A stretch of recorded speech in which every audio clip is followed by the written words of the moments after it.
যে বস্তু ধ্বংস নেই, যার সর্বদা স্থিতি, যা আমাকে ছেড়ে কখনো চলে যায় না, সেই বস্তুর চাওয়াটার নাম ধর্ম। আত্মাকে চাওয়া, ঈশ্বরকে চাওয়া আর এই প্রকৃতিকে জয় করা, এই চাওয়াই হলো জীবনের লক্ষ্য হওয়া উচিত।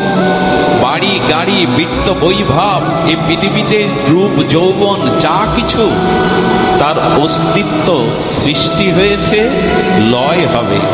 মানুষের জীবনের ধর্ম এইটুকু এনে দেয়, তোমাকে চাইতে হবে কি? দেখুন, ধর্ম জানিয়ে দেয় সংসারের সুখ সুখ নয়, এটা দুঃখ মেশানো।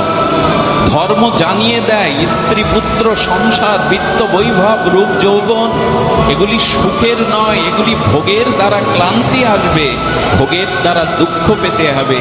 এই তত্ত্বটা যথাযথ রূপে জেনে বিবেকের দ্বারা এই অনিত্য সুখকে পরিত্যাগ করার নামই হলো ধর্ম। তা কি হয়?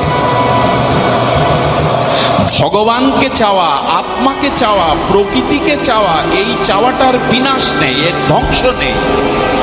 কিন্তু যা চাইলে হারাতে হয়, যা পেলে হারাতে হয়, যা আমার বলে দাবি করলে একদিন সত্য বিনষ্ট হয়, সেই জিনিসটাকে না চেয়ে চিরন্তনকে চাওয়াটাই হলো ধর্ম।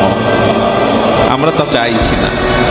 সংসারে সুখ নাই কে না জানে, স্ত্রী পুত্র চিরদিনের নয় কে না জানে। এই আপাত সুখময় মনে হলেও যা তোমাকে দুঃখ দেবে, এটি তত্ত্ব তো জানা আর জেনে বিবেকের দ্বারা বিচারের দ্বারা এই সুখ না চাওয়ার নামই হলো ত্যাগ বা বৈরাগ্য। আমরা কি চাইছি? অনাদি সুখ চাইছি না।